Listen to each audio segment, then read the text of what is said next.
निर्वाण हे सर्व सुख आहे. बुद्धाने म्हटलंय निब्बाणं परमं सुखं वदंती बुद्धा.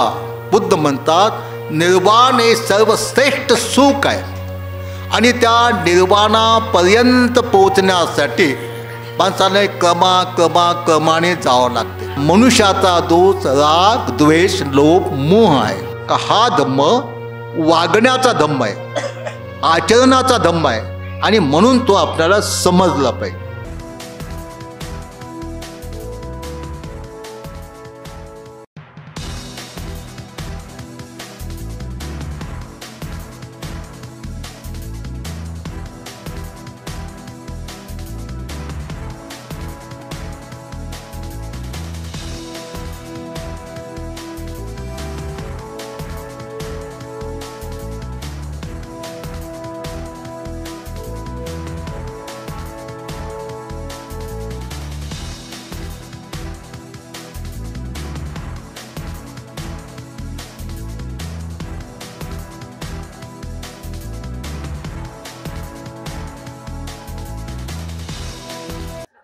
नमो तस्सा भगवतो अरहतो सम्मा सम्बुद्धास्सा.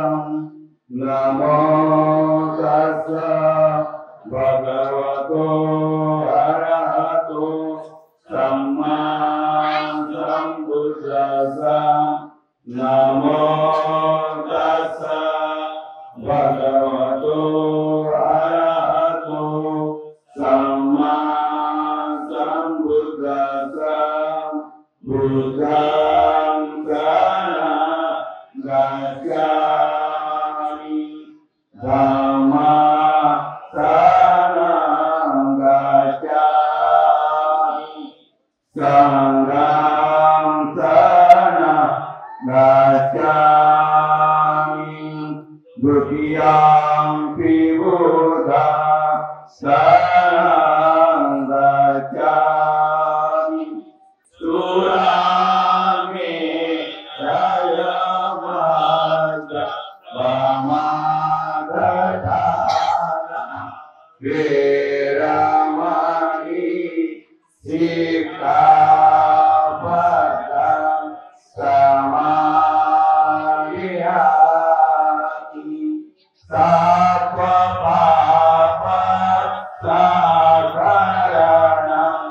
कुशलस्य उपसम्पदा. सतीकपरियोगपनं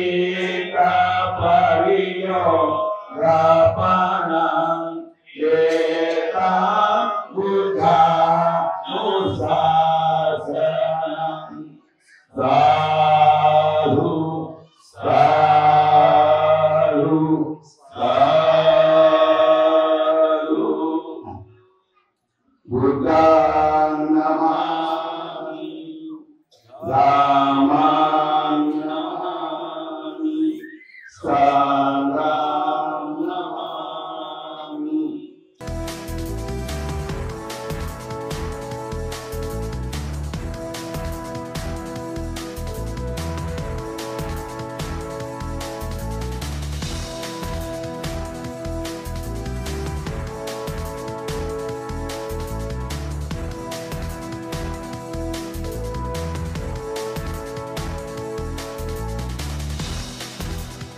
मागील या पन्हाळा गावामध्ये गेली 16-17 वर्षापासून आपण धम्म परिषद याच्यासाठी घेतो की आम्ही एक फार गरीब कुटुंबामध्ये जन्म झाला आमचा आणि आम्हाला गरिबीची खूप जाण आहे.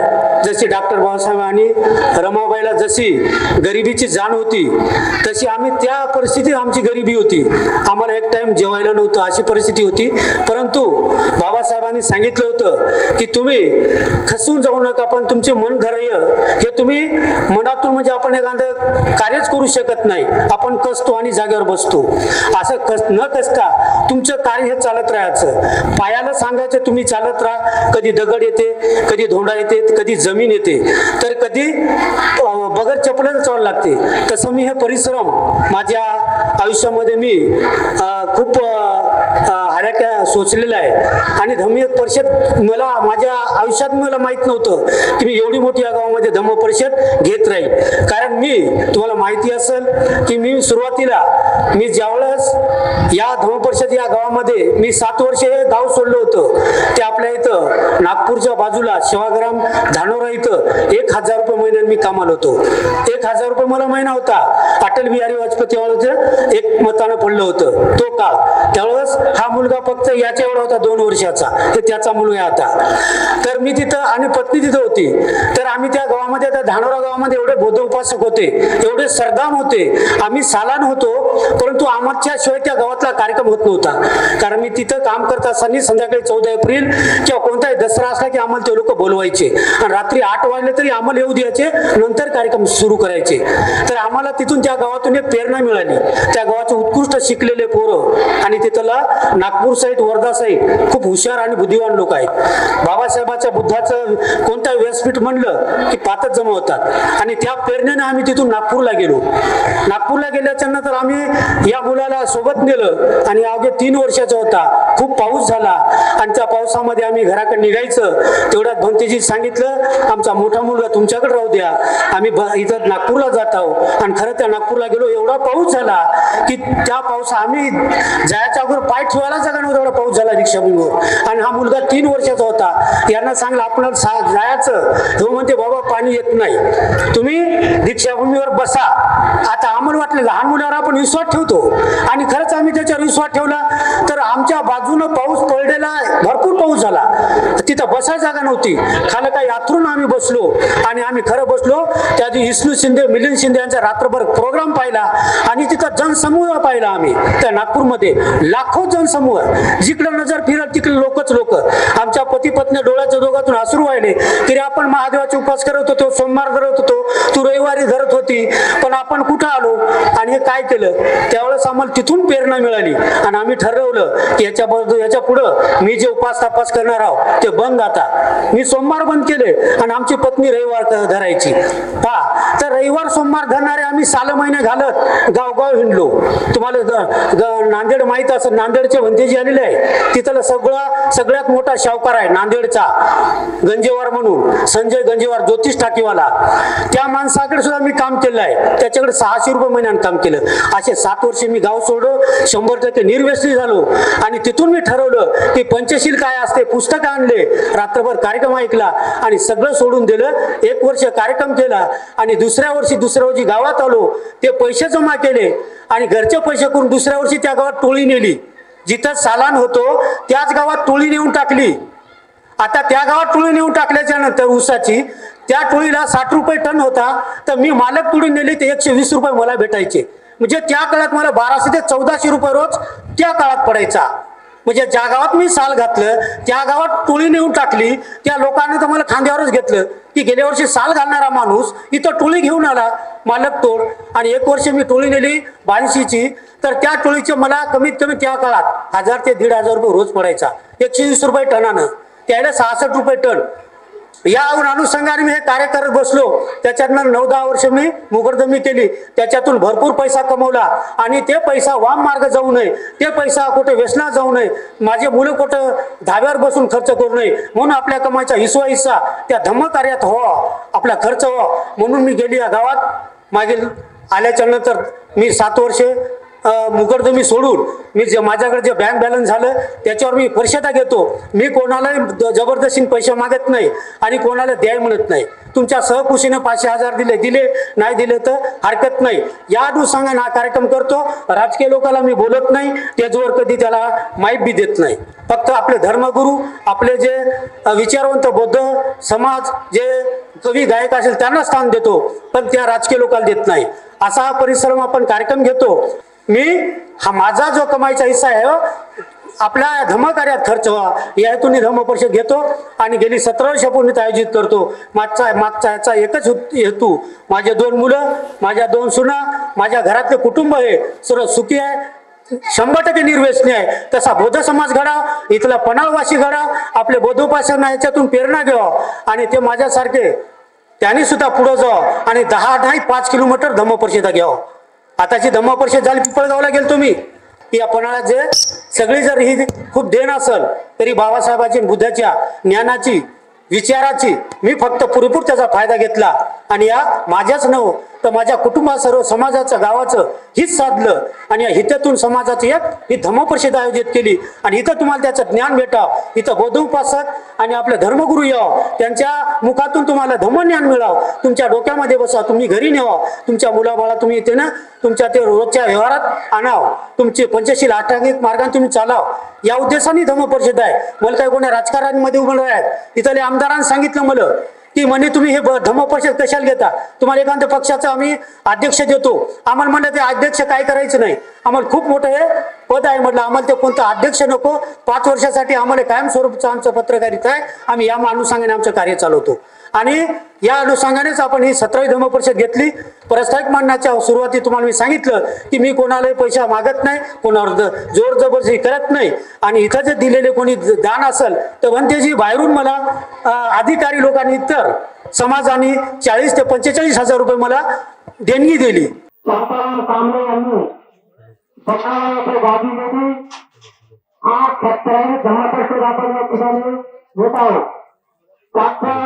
कौतुक करावं तेवढं थोडं आहे, कारण 1 ते 2 वर्ष धम्मपरिषद होता आमच्या बंद पडतात, परंतु शांताराम कांबळे 1 किलो वाटाया परिसरामधील व्यक्ती आहे की त्यांनी ही धम्मपरिषद सतत चालू ठेवलेली आहे.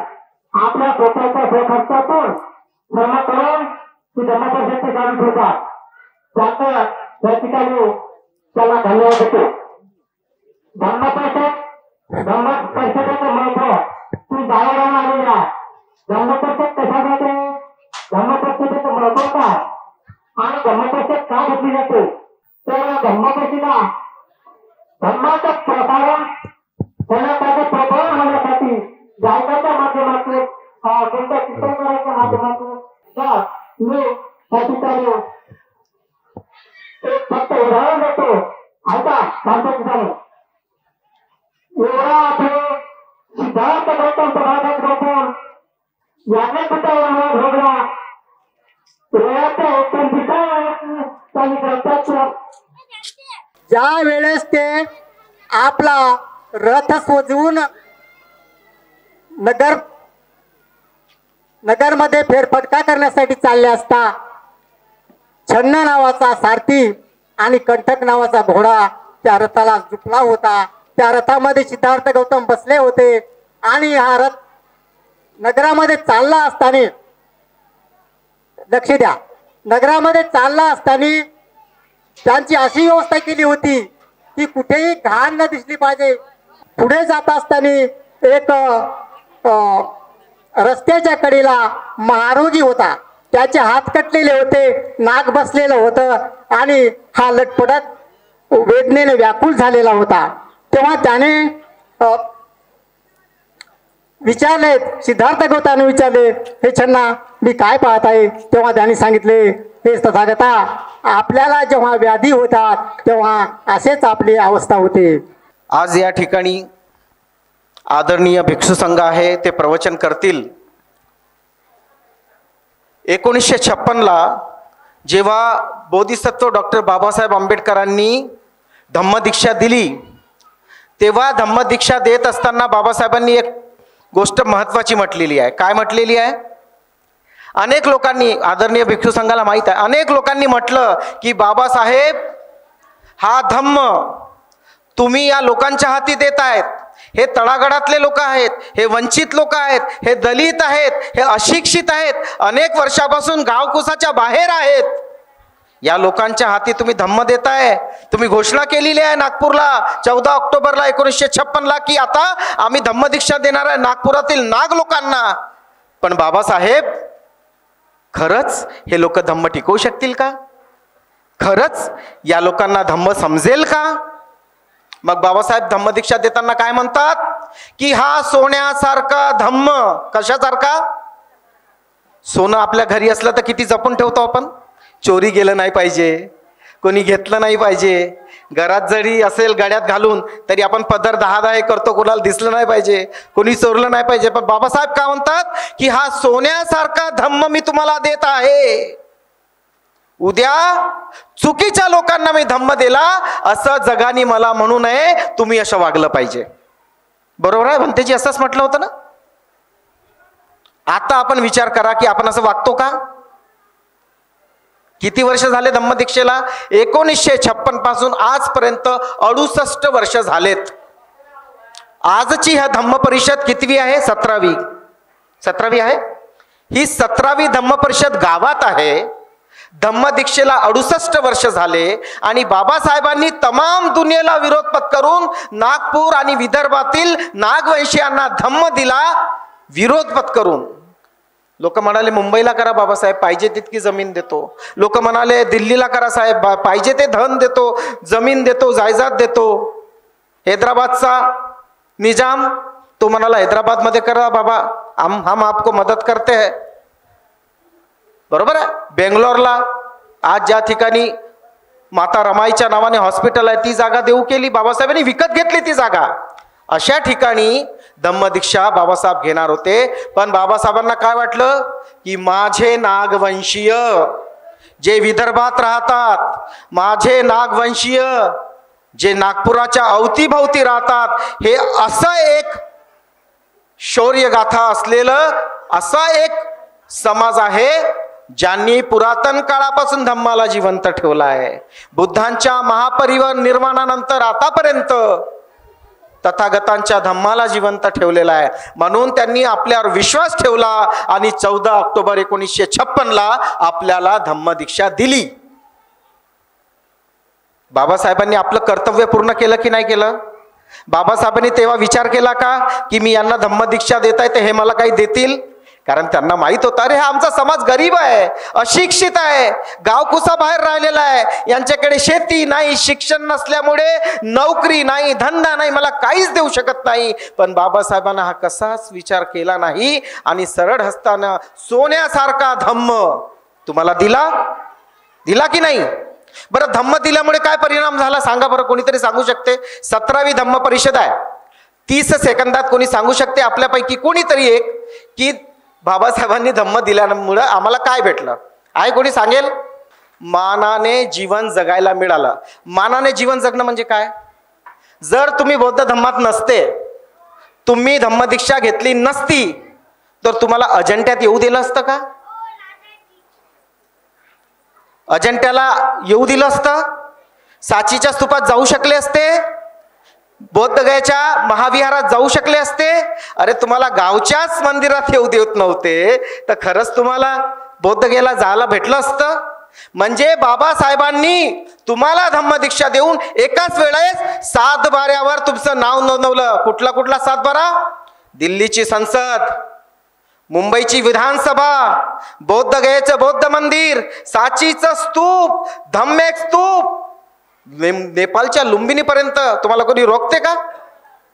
म्हणजे आपल्याला बाबासाहेबांनी धम्मदीक्षा देऊन या सगळ्या वास्तूंचं मालक बनवलं. ज्या 84,000 वास्तू पियदस्सी सम्राट अशोकांनी बनवलेल्या होत्या, तिथं तुम्हाला आज कोणाची हिंमत आहे रोकायची? येऊ नका. धम्मदीक्षित नसते झाले तर येऊ दिलं असतं का तुम्हाला? म्हणून ताईंनी जे म्हटलं की मानाने जगण्याचा मार्ग मिळाला, ते बाबासाहेबांच्या धम्मदीक्षा मिळाला. मुसा वादा वेरमणी म्हणजे काय? फक्त खोटं बोलणं आहे का? आता इथली बाई तिथं जाऊ द्या, हिच्याबद्दल ती सांगणं सुरू करते. बसायला जागा नाही दिलं ना बाई म्हणते मला. हेही मुसा वादा वेरमणी आहे. जेवण वाढताना मला भात नाही दिला म्हणते तिनं, तिले वाढला मला नाही वाढला. ह्या सगळ्या गोष्टी मुसावादाचो खोटं बोलणं फक्त एवढंच नाही, एकमेकांची निंदा नालस्ती करणं, एकमेकांचा खोडसार प्रकारे प्रचार करणं, अपप्रचार करणं, हे सुद्धा मुसावादा वेरमणी सिक्खापदं. शेवटचं काय आहे? शेवटचं जे आहे ते माझ्या महिलांसाठी म्हणजे माझ्या भगिनींसाठी नाही आहे, ते माझ्या बांधवांसाठी आहे, जे अतिशय अल्प प्रमाणात आहे. शेतावर गेले असतील, कामाला गेले असतील, पण आज अल्प प्रमाणात आहे. ते काय आहे? सुरा मेरय मज्ज पमाद ठाणा वेरमणी सिक्खापदं समादियामी. मला असं वाटते हे जे शील आहे आमच्या पुरुष मंडळींना असं ऐकू येत असेल, सुरा मध्य प्रमाणात दठ्ठावणी सिक्खापदं समादियामी. असं नाही आहे. सुरेला मी हात लावणार नाही, दारूला मी हात लावणार नाही, दारूपासून अलिप्त राहील आणि तत्सम सगळ्या प्रकारच्या ज्याच्यातून व्यसनाधीन होऊ शकते माणूस, व्यसन होऊ शकते, हे अतिशय महत्त्वाचं शील आहे. कारण काय आहे, आपण पाहिलं म्हणजे मी माझ्या डोळ्यांनी पाहिलं, तुम्हा सगळ्यांना अनुभव आहे, जर संसार कोणी तोडला असेल ती वस्तू कोणती? संसार कोणी खराब केला असेल ती वस्तू कोणती? दारू. जोरात बोला, दारू आहे की नाही? मग आजपासून 17व्या धम्मपरिषद काय प्रतिज्ञा केली पाहिजे आमच्या बांधवांनी? सुरा काही जास्त नाही, बाकी 4 विसरून जा, पहिलेचे 4 शील विसरून जा, एकच शील लक्षात ठेवा आजच्या धम्मपरिषदेत. असं समजा बुद्धांनी अख्ख्या जीवनात एकच गोष्ट सांगितली आणि तेवढीच करायची आहे. कोणती? सुरा मेरय मज्जपमाद ठाणा वेरमणी सिक्खापदं समाधियामी. शक्य आहे का? मग बायांना नाही विचारत आहे मी, पुरुषांना विचारत आहे.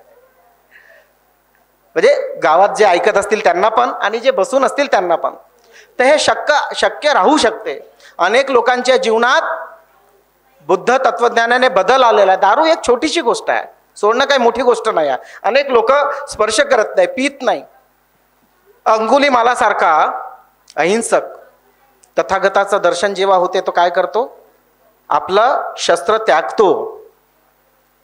म्हणजे इतका मोठा भयानक अहिंसा करणारा व्यक्ती अंगुलीमाल, तो शस्त्र त्यागतो, तर एक छोटीशी दारू त्यागायला आपल्याला काय समस्या आहे का काही? तर आजच्या धम्मपरिषद काही महत्त्वाच्या गोष्टी आपण लक्षात घेतल्या पाहिजे. शीलाचं किती महत्त्व आहे आपल्या जीवनात ते समजून घेतलं पाहिजे.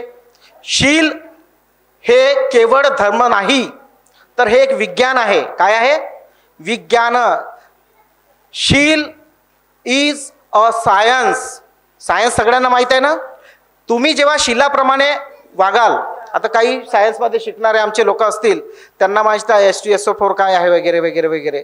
पाणी म्हणजे H2O म्हणजे हायड्रोजनचे 2 अणू आणि ऑक्सिजनचा 1 अणू. जसं पाणी बनतं तसंच 5 शीलाचं जेव्हा मिश्रण होतं आणि 5 शील आपल्या जीवनात आपण अनुभवतो, आपल्या जीवनात 5 शीलाचं आचरण करतो, तेव्हा जे केमिकल जमा होतं, तेव्हा जे सायन्स निर्माण होतं, ते तुम्हाला संबोधीकडे घेऊन जातं, ते तुम्हाला पूर्णत्वाकडे घेऊन जातं, ते तुम्हाला अंधारातून उजेडाकडे घेऊन जातं, ते तुम्हाला अज्ञानातून ज्ञानाकडे घेऊन जातं.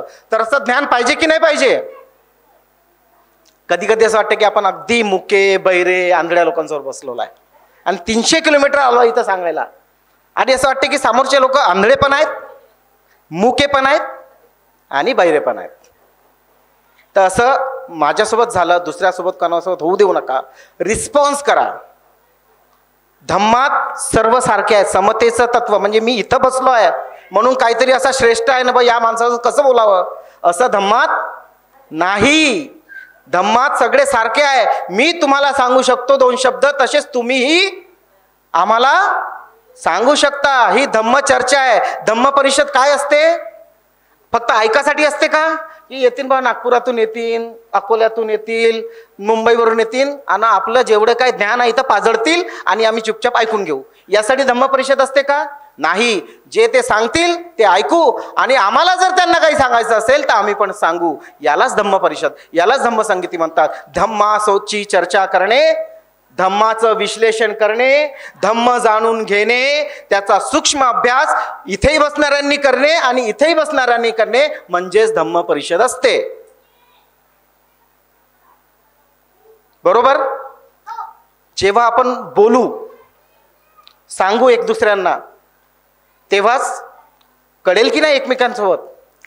कारण जेव्हा आनंद तथागतांना विचारतात की तथागत धम्म म्हणजे काय, धम्म श्रेष्ठ काय आहे, म्हणजे तुम्ही मैत्रीची या गोष्टी करता, मैत्री हे तत्व सांगता, तर तुम्ही सांगा थोडं याबद्दल की धम्म म्हणजे काय, मैत्री हा धम्माचा का भाग आहे का? तर तथागत आनंदाला काय म्हणतात?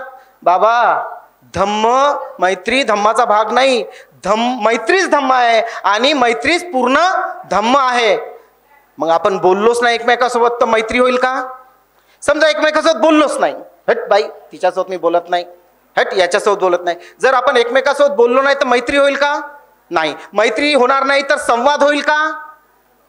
बोलणं नाही होणार. संवाद नाही झाला तर विचार प्रकट करता येतील. बिना बोलल्यानं विचार प्रकट होतात का? नाही. पृथ्वीवर एकमेव मनुष्य प्राणी आहे ज्याला बोलता येते, विविध भाषा. जानवर पण आहेत, पण त्यांच्यात आपल्यासारखं आहे का? नाही, कारण त्यांना बोलता येतं, भाषा येतं, बरोबर आहे. जर तुम्ही बोलले नाही तर एकमेकांच्या भावना कळणार नाही, भावना कळल्या नाही तर मैत्री वृद्धिंगत होणार नाही, आणि मैत्री वृद्धिंगत झाली नाही तर धम्म समजणार नाही. तुम्ही माझ्यासोबत बोला, एकमेकांसोबत बोला, पण कार्यक्रमात नका बोलू. रविवारी म्हणजे आज कसं आहे, पांढऱ्या साड्या घालून व्यवस्थित तुम्ही आला, पण या ठिकाणी किती रविवारी तुम्ही येतात हे सांगा. आजचा दिवस सोडला, 14 एप्रिल सोडली, बुद्ध जयंती सोडली, त्याच्या व्यतिरिक्त सांगा तुम्ही कधी एकमेकांना भेटता का? याच्या व्यतिरिक्त शेवटी एकच गोष्ट सांगतो की हा धम्म हा जगातला सर्वश्रेष्ठ धम्म आहे. पण भगवान बुद्ध जेव्हा श्रावस्ती नगरीमध्ये होते आणि ह्या श्रावस्ती नगरीमध्ये असताना भगवान बुद्धाकडे एक देवता गेली, आणि देवता भगवान बुद्धाकडे गेल्याच्या नंतर त्या देवतेने भगवंताला प्रश्न केला का भगवंता तुम्ही तर लोकांना खूप चांगल्या प्रकारे माहिती सांगू शकता, पण आज तुम्ही आम्हाला सांगा, असे ते देवता भगवान बुद्धाला म्हणतात. तर भगवान बुद्ध म्हणतात तर मी तर माझी वाणी तुम्हा लोकांना सांगणारच, पण तुम्ही माझी वाणी घेणार का? आणि माझी वाणी तुम्ही घेऊन तसे आचरण करणार का? तसे तुम्ही चांगले बनण्याचे प्रयत्न करणार का? तर भगवान बुद्धाला तो देवता म्हणतो का हा भगवान, तुम्ही जे म्हणणार ते गोष्ट योग्य होणार, आणि तेच गोष्ट आम्ही ऐकू, ते आम्ही आचरण करू, आत्मसात आणू, आणि आत्मसात आणल्याच्या नंतर त्या गोष्टीचा आम्ही योग्य प्रकारे उपयोग करू, असे भगवान बुद्धाला ते देवता म्हणतात. आणि इतकं म्हणल्याच्या नंतर आणि हे सर्व भगवान बुद्धांनी सांगितल्याच्या नंतर बुद्ध म्हणतात हा ठीक आहे, मी तुम्हा सर्वांना सांगतो. बहुदेवा मनुष्याच मंगलानी अचिंतयु आकांक्षमान सोस्तान ब्रूहि मंगलमुत्तमं. असे वनाच बालान पंडितानच सेवना पूजाच पूजनीयानं एतं उत्तम मंगल. भगवान बुद्ध म्हणतात का बहुदेवा, हे मनुष्या, या ठिकाणी माझी वाणी मी सर्वांसमोर मांडणार. कोणी अपंग असेल त्याला सुद्धा मी माझा उपदेश सांगणार, कोणी लुला पांगडा असेल, कोणी अनपढ असेल, अथवा कोणी शिकला सवरलेला असेल, तर हा सर्वांसाठी मी माझी या ठिकाणी वाणी सांगणार. आणि तेव्हा तो देवता म्हणतो का हा म्हणते तुम्ही सांगा आम्ही ऐकू. आणि नंतर भगवान बुद्ध म्हणतात का असे वनाच बालान पंडितानच सेवना. म्हणजे भगवान बुद्ध म्हणतात का असे वनाच बालान पंडितानच सेवना, तुम्ही कुठल्याही मूर्ख व्यक्तीसोबत मैत्री करू नका. कारण मूर्ख व्यक्तीसोबत मनुष्य जर मैत्री करत राहिला तर तो सुद्धा त्यानुसार मूर्ख बनत राहतो, आणि तो चांगल्याची त्याचा संवाद तुटल्यासारखा होऊन जाते. म्हणून भगवान बुद्ध म्हणतात आणि तर मैत्री करायची आहे तर पूजाच पूजनीयानं एतं उत्तम मंगलम. तर अशा प्रकारे भगवान बुद्ध त्याला म्हणतात का जो पूजनीय व्यक्ती आहे, पूजनीय म्हणजे जो सर्वांचा सन्मान करतो, सर्वांसोबत आदराने राहतो, सर्वांसोबत मैत्री भावनेने राहतो, अशा व्यक्तीसोबत भगवान बुद्ध म्हणतात मैत्री करायची. आणि नंतर हेची उत्तम मंगल हे सुद्धा भगवान बुद्धांनी त्यामध्ये सांगितलेलं आहे. आणि नंतर भगवान बुद्ध म्हणतात पती रूपदेश वासोच पुबेच कतपुयता अत समापनी दीचंग एत उत्तम मंगल. यामध्ये भगवान बुद्ध म्हणतात का पतिरूपदेश वासोच म्हणजे कुठल्याही एका प्रकारचं काम करायचं. कारण जसा शाळेतला जसा विद्यार्थी आहे, तो विद्यार्थी आपल्याच सोयीनुसार रोज काम करतो, कुठल्या प्रकारे शिक्षण घेण्याचं काम करतो. तो चांगल्या पर्सेंटनसनं पास व्हावा, त्याने चांगला अभ्यास करावा, आणि तो चांगल्या प्रकारे एक व्यक्ती बनावा, आदर्श व्यक्ती बनावा, आणि त्याने चांगले कार्य करावं, असे भगवान बुद्ध त्या सुत्तामध्ये सांगतात. म्हणून म्हणतात का पतिरूपदेश वासोच्च पुबेच कतपुयता अत समापनी दीचंग एतं उत्तम मंगल. मनुष्याने एका प्रकारे कार्य करत राहिलं, एका प्रकारे कार्य करून त्यानुसार चालत राहिलं तर तो आपली परिवार सुद्धा योग्य प्रकारे चालवणार आणि आपला समाज सुद्धा योग्य प्रकारे चालवणार, असं त्यामध्ये सांगितलेलं आहे. माता पितू उपटानं पुत्तदारस्य संघ हो अनाकुलाचे कमंता येत मंगलम उत्तमं.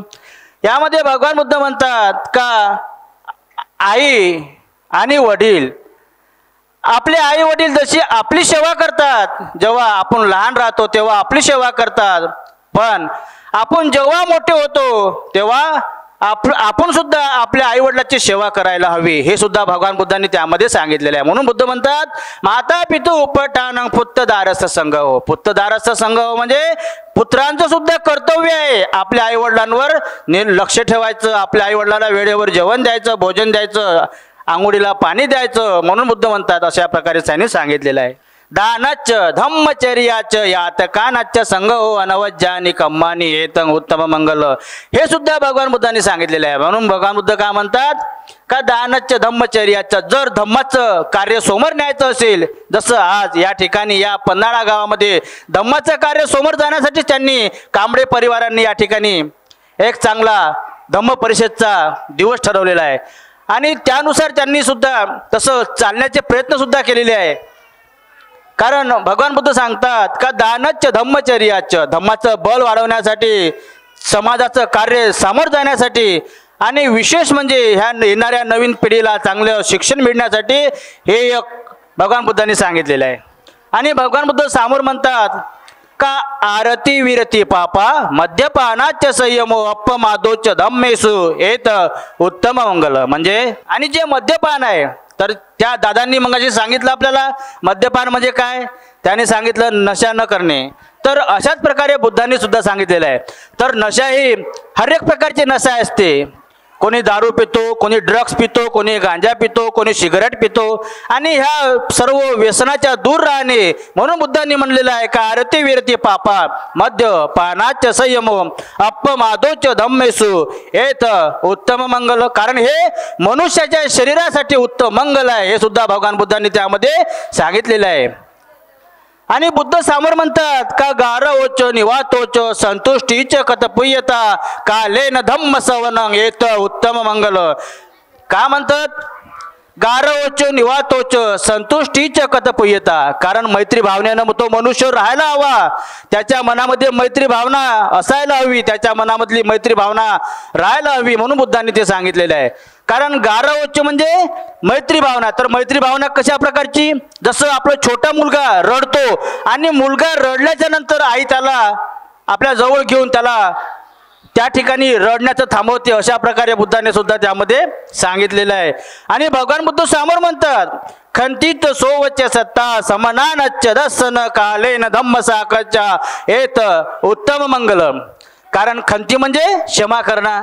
मनुष्य क्षमा कशा प्रकारे करू शकतो, जसं शाळेमधला शिक्षक आहे, त्या एखाद्या दिवशी जर विद्यार्थ्यांनी अभ्यास न केला असेल तर त्याला सुद्धा त्याचे शिक्षक क्षमा करू शकतो. आणि आपले आई वडील आपल्या मुलाला सुद्धा क्षमा करू शकतो केव्हा, जेव्हा छोटी मोठी गलती झाली असेल तर. आणि तेच जर गलती त्या मुलाकडून मोठी गलती घडली असेल तर त्या ठिकाणी क्षमा याचना नाही, असे भगवान बुद्ध सुद्धा त्यामध्ये सांगतात. म्हणून बुद्ध म्हणतात खंतित शोवच सत्ता समनानच्च दर्शन. कारण मनुष्य जर समाजाच्या कार्यामध्ये सहभाग घेत राहिला, कार्य करत राहिला आणि तो सर्वांना त्यामध्ये घेऊन चालत राहिला तर त्यामध्ये उत्तम मंगल आहे. आणि यानंतर मी या ठिकाणी थांबतो. नमो बुद्धाय, जय भीम. पहिला जो सील दिला आहे पानाती पाचा वेरमणी शिक्का पदम समाधी. आपण काय करतो, आपल्या घरी इवाई आला, ईन आली, या जावाई आला तर काय करतो, दुकानात मधून जाऊन सण्याने घेत नाही. घरी जे पालतो की नाही आपण वस्तू, तर काय म्हणतो कशाला जाता दुकानामध्ये, पैसे वाचून जातील, घरीच तर आहे म्हणतात. तर मग काय करतो आपण, घरची वस्तू घरीच कापतो की नाही. मग आपणच आपल्या बुद्ध धम्माच्या संघाच्या याला काय करतो, पालन करतो का. दुकानामध्ये बी जाऊन सण्याने आपण घेतो, त्याचंही पालन करतो का, नाही करत. सर्वात जास्त तुम्हाला आपण म्हणतो की मुसलमान लोक हत्या करतात म्हणून आपण म्हणतो ना हमेशा की मुसलमानांचं काम आहे ते हत्या करायचं, ईसाई लोकांचं काम आहे हत्या करायचं. पण घ्यायचं काम कोणाचं आहे. सर्वात जास्त आम्ही एवढे धम्म परिषदमध्ये जातो, पण सर्वात जास्त मालूम आहे का, जसं धम्म परिषद संपला का सायंकाळी बरोबर दुकानामध्ये दिसतो. धम्म परिषद संपला. आता काय आहे म्हणजे धम्म परिषद, भंतेजींचं काम काय आहे, धम्म परिषद सांगणं. पण आपण त्या धम्माकडे वळतो का? जे भंतेजी आपल्याला सांगतात की त्याच्या मागे जाऊ नका, म्हणजे पानातिपाता वेरमणी सिक्कापदम समाधियामी, म्हणजे तुम्ही त्या मार्गाकडे वळू नका. तरी पण आपण त्याच मार्गाकडे वळतो. कोणता सण आला, पोळा आला का पोळ्याच्या पाडव्याला बरोबर त्याच मार्गामध्ये जातो.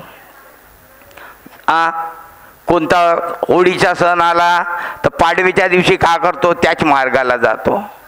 मग भगवान बुद्धांनी जर आपल्याला दिला ना, भगवान बुद्धांनी आपल्याला जो धम्म दिलाय, बाबासाहेबांनी जो आपल्याला धम्म दिलाय, बाबासाहेबांनी पाळला ना. बाबासाहेबांनी 5 सीलाचं पालन पाडलंय.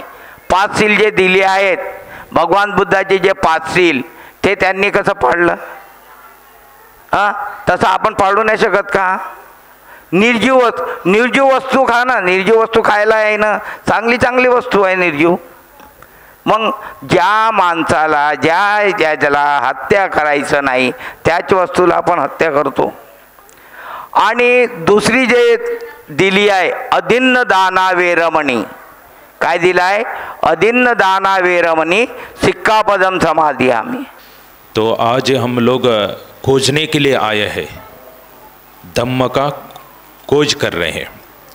तो ये करना बौद्धों का काम है. तो हम लोग आज ये बहुत सारे लोग शीलों के बारे में बताया है और संस्कारों के बारे में भी बताया है. शायद आप लोगों ने समझ गया है. हम लोग बौद्ध है ना. समाज में क्या पहचान है हमारा? बौद्ध है तो क्या पहचान है? क्रिश्चियन को कैसा समझते हैं? क्रिश्चियन यही है करके कैसा समझ में आता है? उन्होंने गले में क्रॉस डालते हैं. मुस्लिम्स को कैसा समझ में आता है? टोपी डालता है, जुब्बा डालता है तो उनको देख लेते ये मुस्लिम्स है. और हिंदू को कैसा समझ में आता है? वो टीका लगाता है, सिंदूर लगाता है तो उसको काला धागा, लाल धागा बांधता है, उन लोगों को हिंदू है करके समझ जाते हैं. बौद्धों को क्या पहचान है? आप लोग बोलते हैं फिर बंते जी हम लोगों का पहचान ये है सफ़ेद कपड़ा पहनते हैं. तो मुस्लिम्स भी पहनते हैं सफ़ेद कपड़ा और क्रिश्चियन भी पहनते हैं. और पहचान क्या है? बाबा साहब ने जब पार्लियामेंट में जाते थे तब बाबा साहब का पहचान क्या था? कभी सोचा आप लोगों ने? वो शेर का पहचान अलग ही था. बूट शूट, उनके हाथ में बुक, उनका पहचान ही अलग था. वो इंसान बोधिसत्व थे. अभी आप लोगों ने बनते लोगों को बोलते थे वंदामी बनते जी, है ना. वंदामी का अर्थ क्या है? नहीं है वो बनते जी आए थे मेरे को बता दिया, इतना साल से आप लोगों ने सिखाया नहीं है क्या? वंदामी बोलो. ठीक है, वंदामी का अर्थ क्या है? नहीं है बनते जी, हम लोग जब याचना करते हैं तब आता है ओ कास वंदामी बनते, है ना. वंदामी आया ना, इसका अर्थ होता है हे बनते जी मला वेळ द्या. ये मराठी में ट्रांसलेशन किया है. ओ कास वंदामी बनते, हे बनते जी मला वेळ द्या. तो वंदामी बोलने से, वंदामी बनते जी बोलने से बनते जी मला वेळ द्या होता बोलना है क्या? बनते जी को ग्रीटिंग्स कैसा करना है? कहाँ लिखा है वंदामी का अर्थ? कहाँ है? कोई डिक्शनरी में जाके देखे इसका अर्थ क्या है? बोल रहे थे तो पूछना चाहिए. जो धम्म गुरु होता है वो मार्गदर्शक होता है. बनते जी हम लोग वंदामी बोल रहे हैं तो इसका अर्थ क्या है? तो आप उन्होंने बोलते हैं इसका अर्थ वंदन करना है. हो ऐसा ही क्या बनते जी? तो हमको दिखाओ कैसा है, कहाँ है? तो हमको इसलिए बाबा साहेब ने बोला है अत्थदीप भव, पढ़ो, एजुकेटेड बनना है हमको. कोई आके बताता है तो उसको तर्क करना है, लॉजिकली क्या है। बुद्धिज्म हमको लॉजिकल सिखाता है। ये जमाने में कैसा धम्म को ग्रहण करना है, कैसे करना है। सफेद कपड़ा पहन लिया, नीला झंडा पकड़ लिया, पंचशील झंडा पकड़ लिया, जय भीम नमो बुद्धाय बोलते गए तो ये हो गया। मुंह में जय भीम बगल में चूरी रखने से हो गए क्या? ऐसा नहीं है। धम्म हमको ज्ञान का मार्ग सिखाता है। धम्म का मतलब क्या है? इंसानियत को सिखाता है, समाज में जीने का एक मार्ग है ये। तो हम लोग वंदा में बोलने से कुछ नहीं होने वाला है। जब बाबा साहब ने हमको परिवर्तन करा, बाबा साहब ने कुर्बानी करके हमको बचाया, बाबा साहब ने हमको गले लगाया, बाबा साहब ने हमको गोद में लिया, लेके उन्होंने 3 वक्त का उनके ऊपर रोटी खाते हैं तो जय भीम नहीं बोल सकते, तो वंदा में बोलने से क्या मिलेगा आप लोगों को? जय भीम बोलने से शर्म आता है? जय भीम बोलने से अहंकार है? जय भीम बोलने से कोई आपको पहचानता नहीं है? क्या है जय भीम बोलने से? क्या तकलीफ क्या होता है? तकलीफ ये है आप लोगों को अहंकार चढ़ गया। बाबा साहब ने आप लोगों को खाना पीने के लिए दिया, पूछा नहीं है ना? मेरा बच्चे है, इन लोगों को कुछ भी नहीं है, हम लोग इन लोगों को सब देना चाहिए करके, जो भी मांगा नहीं तो भी भरपूर दे दिया। इसलिए हम लोग खाना खाते हैं, 3 वक्त रोटी खाते हैं, खाना खाने के बाद में पी लेते हैं, फिर सो जाते हैं। आगे में क्या है? यही है क्या? नहीं है। हम लोग वंदामी का अर्थ कहाँ भी लिखा भी नहीं है। मैंने क्या किया, जब बचपन में नागपुर में आते थे हम लोग दीक्षा भूमि में दीक्षा को देखने के लिए विजयदशमी में, तो आते हैं तो सब लोग जय भीम ही बोलते थे। तो जय भीम बोलते तो उसका अर्थ था, है ना जी, एक जोश था। तो जय भीम का अर्थ इन लोगों ने समझ गया, बाबा साहब को इन्होंने समझ रहे हैं, तो ऐसा सोचते थे, है ना। सब लोग, कोई भी नहीं, बच्चे से लेके बूढ़ेपन से लेके सब लोग, चिवरदार से लेके सब लोग जय भीम बोलने का एक आधार था, वो जोश ही अलग था, है ना जी। तो हम लोग बीच बीच में आके वंदामी बोलने लगे। मैंने बोला ये क्या है, वंदामी का अर्थ कहाँ है, क्यों बोल रहे हैं हमारे लोग? चलो करके मैंने खोजने के लिए प्रयास किया। कुछ प्रोफेसर को पूछा मैंने, हे टीचर ये क्या है, मैंने पाली इतना पढ़ा नहीं है, इसका मेरे को अर्थ ढूंढ के दे दो। बनते जी ये वंदामी का अर्थ कहाँ भी नहीं है, तो ये कहाँ भी मिलेगा नहीं है। और कुछ शब्दों को उन्होंने जोड़ के बताया। मेरे को जोड़ने का तर्क नहीं चाहिए, सिर्फ मेरे को वंदामी का अर्थ चाहिए, है ना जी। एनलाइटनमेंट का अर्थ ये होता है बुद्धत्व, ज्ञानोदय, है ना जी। एनलाइटनमेंट का अर्थ ये होता है ज्ञानोदय, बुद्ध को ज्ञानोदय हो गया। तो वैसा ही वंदामी का अर्थ क्या है, एक शब्द का अर्थ चाहिए मेरे को। तो बहुत सारे प्रोफेसर लोगों ने, अमेरिका में भी पढ़ाती थी वो, उन्होंने भी बोला बंते जी वंदामी का अर्थ कहाँ भी नहीं मिलता है, हमको भी नहीं मिला, लोग बोल रहे हैं, हम भी बोल रहे हैं। कोई बंते जी आया वंदामी बोलने के लिए बोल दिया, हम भी बोल रहे हैं। तो हम लोग अनुकरण किसका कर रहे हैं? दूसरों का अनुकरण कर रहे हैं, बाबा साहब का अनुकरण कर रहे हैं, किसका अनुकरण कर रहे हैं? किसके नाम पर हम लोग जी रहे हैं, ये तो समझना चाहिए ना। चाहिए तो हम लोग वंदामी वंदामी वंदामी बोलने से तो क्या है, ये आए हुए शब्द है, जैन से आए हुए हैं। तो जय माता दी वंदामी बोलते हैं, वो लोग डायरेक्ट वंदामी भी नहीं बोलते, जय माता दी वंदामी। आप लोगों को कोई जय भीम बोलने से तकलीफ हो रही थे तो वंदना बनते जी बोलिए, नमस्कार होता है। वंदना का मतलब बुद्ध वंदना, वंदना का मतलब होता है मैं बुद्ध को नमस्कार करता हूँ। तो वंदना बनते जी बोलने से नमस्कार बनते जी, नमस्कार गुरु जी, वंदना तो बोली आपको कोई जय भीम से प्रॉब्लम हो रहे थे तो तकलीफ हो रहे थे तो इसलिए हम लोग जागरूक होना, समय समय पर धम्म का श्रवण करना बहुत आवश्यक है। भगवान बुद्धाचे वचन ऐकण्यासाठी भिक्खू संघासमोर आपण बसलेले आहोत आणि म्हणून पाली वचनामध्ये म्हटलेलं आहे, धम्म श्रवण कालो अयं भदंता, धम्म श्रवण कालो अयं भदंता, परीत धम्म श्रवण कालो अयं भदंता।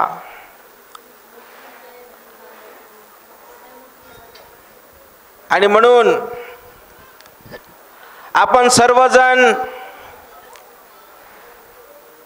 कान देऊन एक लक्ष करून या ठिकाणी भगवान बुद्धाचा धम्म ऐकण्यासाठी आपण आलेले आहोत। भगवान बुद्धाने मानव जातीच्या हितासाठी,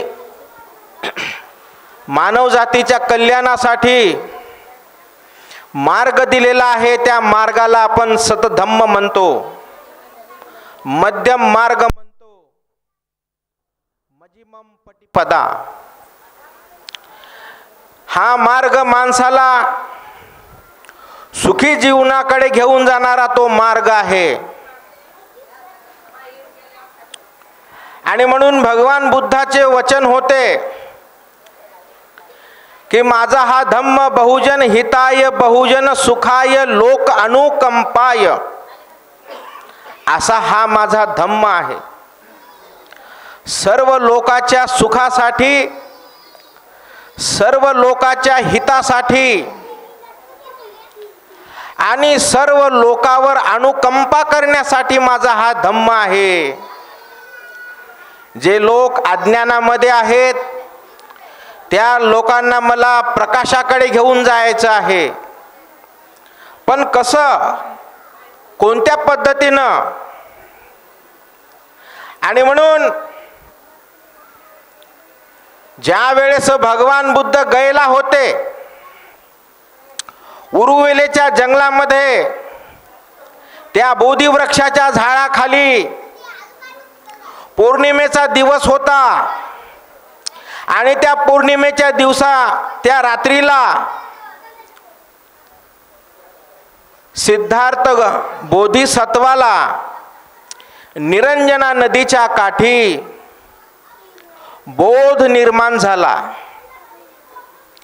आणि तो बोध निर्माण झाला, त्यांच्या डोक्यामध्ये प्रकाश निर्माण झाला। त्यांच्या डोक्यामधलं जे अज्ञान होतं, ज्याला आपण मार म्हणतो, चित्ताचा मळ होता, तो सर्व नाहीसा झाला। कारण बोधिसत्वाने 6 वर्ष अनेक प्रकारच्या मार्गाचा अवलंब केला, अनेक गुरुजनाकडे गेले आणि मार्ग शोधत राहिले। शेवटी भगवान बुद्धाने म्हणजे बोधिसत्वाने जीवनाची कसोटी दिली। माझ्या जीवनाचं काही हो, मी मेलो काय आणि वाचलो काय, मी याचा विचार करणार नाही। या जगामध्ये काय सत्य आहे, काय सत्य आहे याचा मला उलगडा करायचा आहे। आणि म्हणून भगवान बुद्ध बसले तपाला बसले। त्यांच्या समोर कोणीही आकाशातून त्याच्या समोर आला नाही, कोणता देव आला नाही, कोणता इंद्र आला नाही, कोणता ब्रह्मा आला नाही। ज्याप्रमाणे तुम्ही टीव्ही मध्ये पाहता, एखाद्या धारावाहिकमध्ये एखादा तपाला बसला तर त्याच्या समोर एक कोणीतरी व्यक्ती येतो आणि तथास्तु म्हणतो आणि सांग म्हणते की तुला काय पाहिजे वर। असं वास्तविक भगवान बुद्धाच्या जीवनामध्ये कोणीही आला नाही। मग भगवान बुद्धाने विचार केला, या जगामध्ये कोणताही देवता नाही आकाशामधला, माझं शरीर खंगून गेलं, मी चारही दिशेला आठही दिशेला फिरलो, व्याकुळ झालो, माझं मन व्याकुळ झालं, शरीर गलित गात्र झालं, आणि आता 1-2 दिवसामध्ये या शरीराचं जर पोषण केलं नाही तर माझ्या वाटेला फक्त मृत्यू येणार आहे, असा बोधिसत्वाने विचार केला आणि जीवनाची कसोटीचा मार्ग सोडून दिला. जे शरीराला आवश्यक आहे त्या गोष्टी, त्या पोषक गोष्टी शरीराला देणं हे गरजेचं आहे, आणि ज्या मनाला देण्याच्या गोष्टी आहेत त्याचा आहार हा मार्ग अलग आहे. म्हणून आपण याचा भार त्याच्यावर आणि त्याचा भार याच्यावर असा करता न कामा मी आधी काय केलं पाहिजे, मी माझ्या शरीराची काळजी घेतली पाहिजे. आणि म्हणूनच बोधिसत्वानं त्या एका मातेच्या हातून खीर प्राशन केली आणि शरीराला सर्वप्रथम चांगलं बनवलं. पाहता पाहता ते पाहतात की हे माझे कर्म, हे अकुशल कर्म, हे अकुशल कर्म माझ्यामध्ये आहेत म्हणून मी दुःखामध्ये आहे. बोधिसत्व त्या रात्रीला पायरी पायरीनं एका पायरीनं ध्यानामध्ये जातात. सर्वप्रथम ते विज्ञान आयतनामध्ये पहिल्या पायरीमध्ये गेले, त्यानंतर आकाश आयतनन ध्यान अवस्थेमध्ये जातात,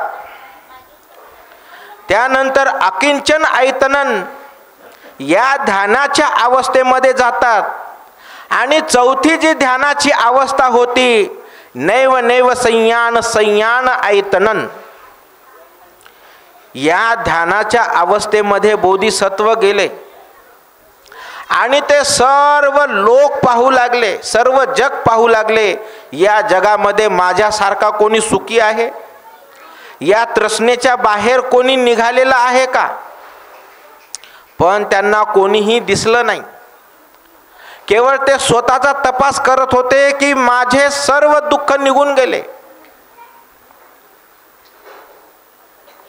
पण या जगामध्ये सर्व लोक दुःखामध्ये आहेत, अंधकारामध्ये आहेत, अज्ञानामध्ये आहेत. या लोकाला मी कसं सुखी करू, या लोकांचं मी कसं दुःख समाप्त करू, याचे बोधिसत्व चिंतन करू लागले. बुद्ध चिंतन करू लागले.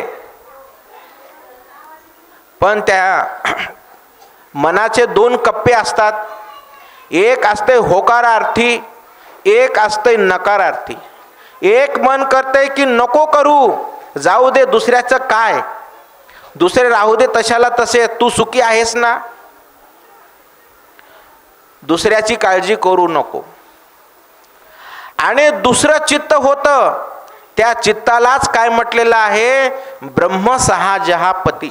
बुद्ध, धम्म आणि संघ या 3 रत्नाच्या छत्रछायेखाली राहून त्याने संकल्प केला की आम्ही अजीवन, यानंतर भिक्षू जीवन जगलं पाहिजे, आणि या माध्यमातून लोकाची सेवा केली पाहिजे.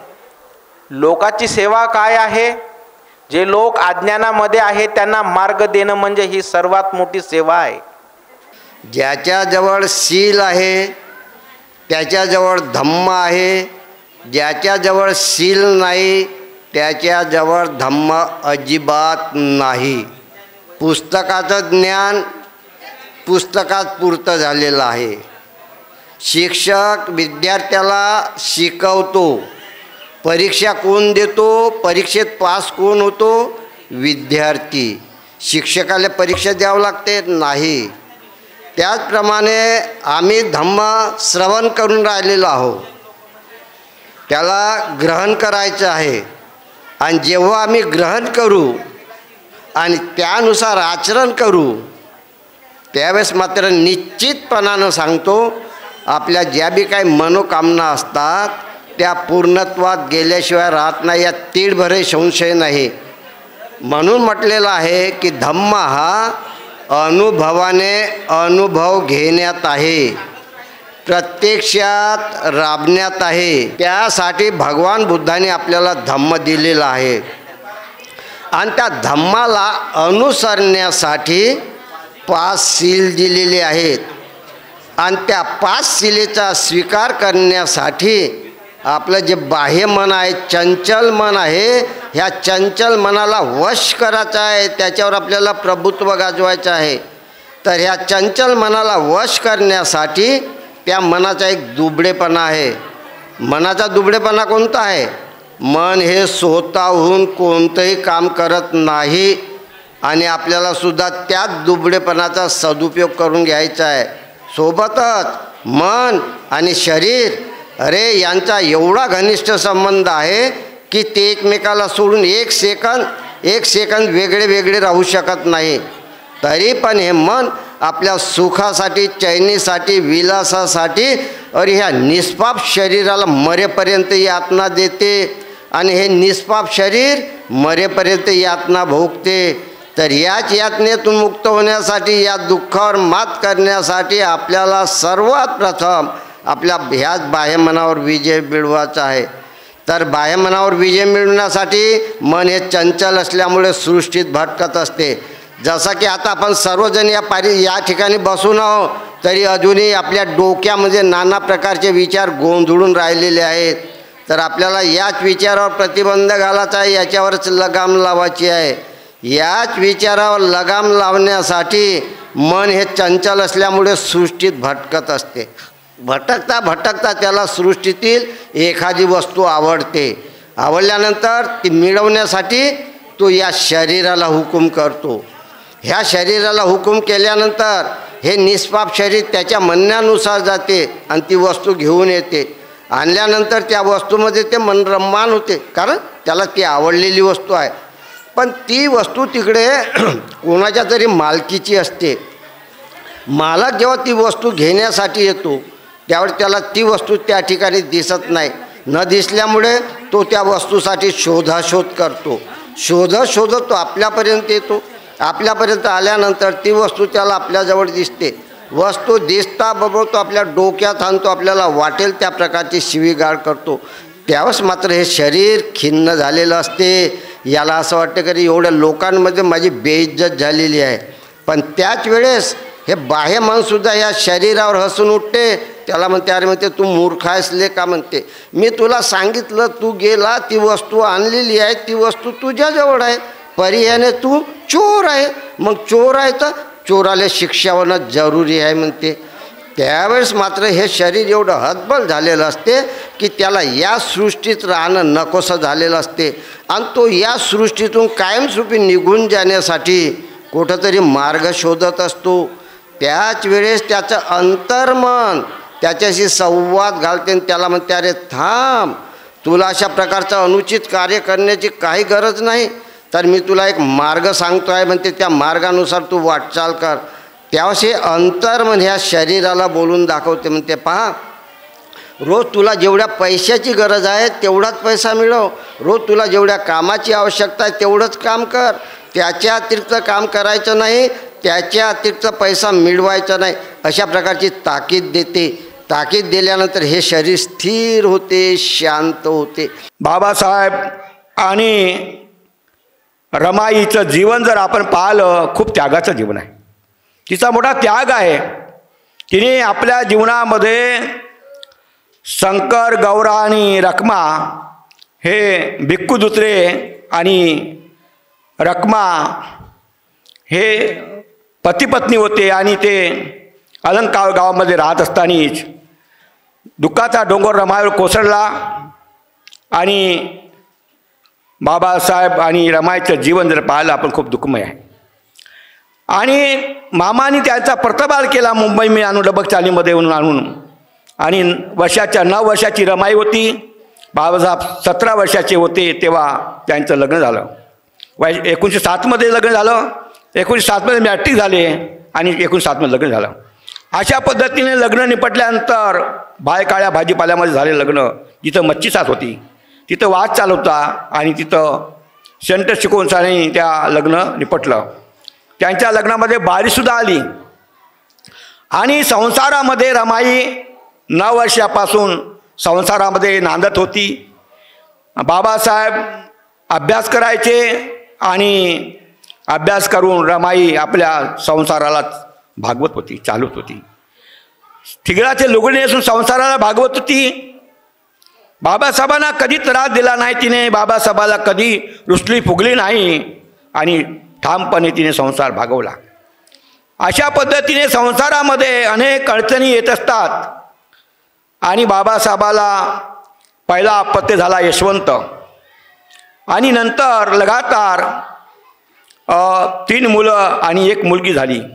गंगाधर, राजरतन, रमेश आणि इंदू अशा 4 मुलं 1 मुलगी झाली. बाबासाहेबाला बातमी पाठवली, बोलवलं. साहेब राजत तब्येत खराब झालेली आहे, तू आजारी पडलेला आहे. अशा पद्धतीने तेव्हा रमाईने बाबासाहेबाला बातमी पाठवली आणि ते गेल्यानंतर तिथं रमाईच्या मांडीवर असतानाच राजरतन खूप आजारी पडला. त्याला डबल निमोनिया झाला, दवायला पैसे नाही. अशा पद्धतीने त्यांनी प्राण मांडीवर सोडला आणि बाबासाहेब रमाई खूप लढले, त्या बाळासाठी लढले. अशा पद्धतीने आपल्या जीवनामध्ये त्यांनी खूप कष्ट झेलले आणि कष्टाचं महत्त्व आपल्याला कळलं पाहिजे. त्यांचा त्याग होता आणि त्या त्यागाचं महत्त्व आपल्याला कळलं पाहिजे. शेवटी बाबासाहेब इंग्लंडला बॅरिस्टर बनण्यासाठी गेले असताना रमाईने आपल्या 2 मुलाला गंगाधर आणि रमेश आणि इंदू नावाची मुलगीसुद्धा आजारी पडली. त्याला दफन केलं. कपड्याला पैसे नाही, दवायला पैसे नाही. आपल्या कपड्याचे ठिगरं पाळून त्या तिघाही 2 मुला 1 मुलीला दफन केलं. अशा पद्धतीने जीवनामध्ये खूप त्यांनी कष्ट झेलले, परिश्रम झेलला. आणि बाबासाहेबाला रमाई ताण पाठवतात, साहेब मी तुमचे 4 मुलं दफन केलेले आहेत, पण तुम्ही सुखरूप राहा, अभ्यास करा, चिंतन करा आणि या समाजाची धुरा खांद्यावर घ्या, असं बाबासाहेबाला रमाई म्हणते. तेव्हा बाबासाहेब काय म्हणतात रामूला, रामू तुझे 4 मुलं गेले जाऊ दे, यशवंत आहे, पण माझे कवडू मुलं आहेत.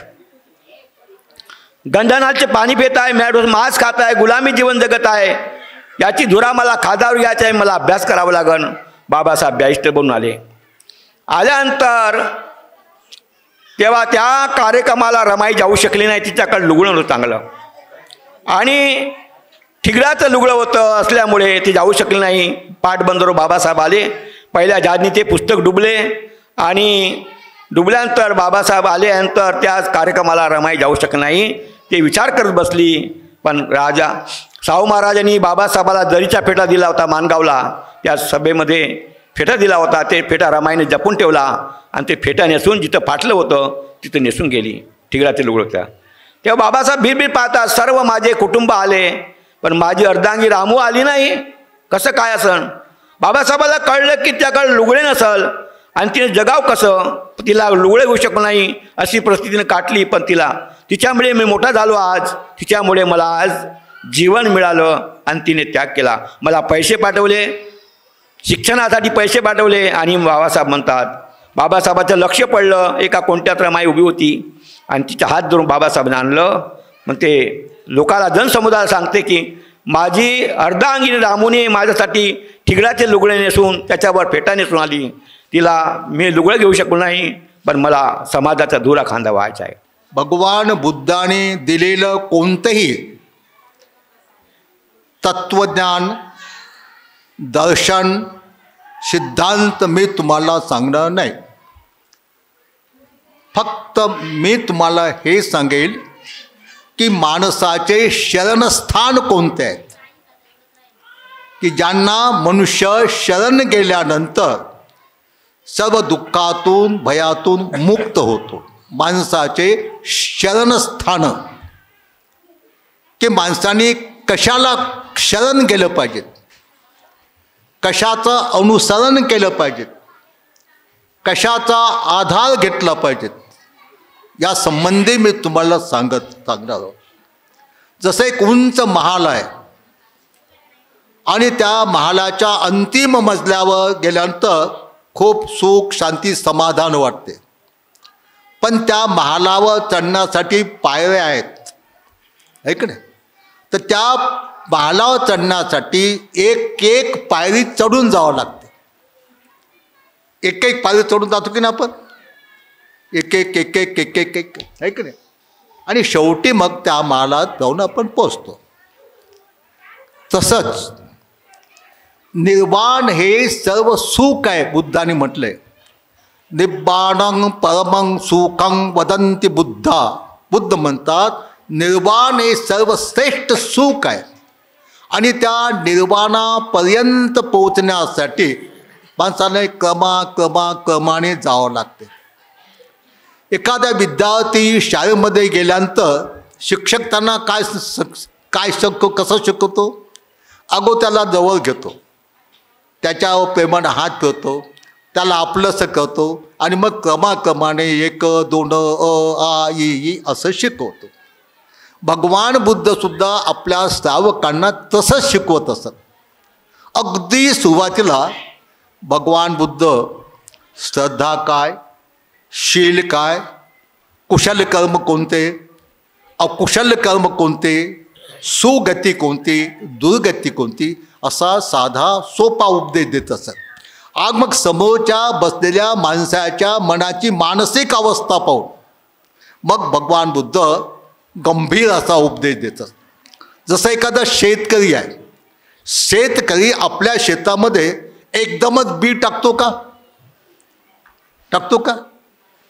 शेताची मशागत करतो, त्याच्यात झाडं असतील, झुडपं असतील, ते अगोदर खोदतो की नाही, मग त्याला नांगरतो, मग त्याला वखरतो, मग त्याच्यात कचरा असेल तो जमा करतो, त्याला फुकून देतो, मग पाऊस पडल्यानंतर पुन्हा वखरतो आणि जेव्हा त्याची शाश्वती होते की आता हे शेत बी पेरण्याच्या लायकीचं झालं आहे, तेव्हा तो बी पेरतो, आहे का नाही? आणि अशी मशागत न करतात शेतकऱ्यानं बी पेरलं तर ते चांगलं त्याच्यात उत्पन्न होईल का? भगवान बुद्ध म्हणाले शेताचा दोष गवत आहे, शेताचा दोष गवत आहे. खूप गवत झालं शेतात, त्याच्यामध्ये पीक काही येते का? येत नाही. तसाच मनुष्याचा दोष राग द्वेष लोभ मोह आहे. राग द्वेष लोभ मोह याचं कारण अविद्या आहे. अविद्या अज्ञान, अज्ञानातून राग येतो, दोष येतो, लोभ येतो, मोह येतो आणि मग माणसाचा सत्यानाश होतो, है का नाही? आणि म्हणून पहिल्या प्रथम प्रत्येक माणसाने आपले शरणस्थान कोणतं आहे, की आपण कुणाला शरण गेलं पाहिजेत, कुणावर श्रद्धा ठेवली पाहिजेत, कुणाचं अनुसरण केलं पाहिजेत, कुणाची पूजा केली पाहिजे, हे पहिल्या प्रथम माणसाला समजलं पाहिजे. आणि हेच जर समजलं नाही तर माणूस दुःखातून शोकातून मुक्त होईल हे म्हणता येणार नाही.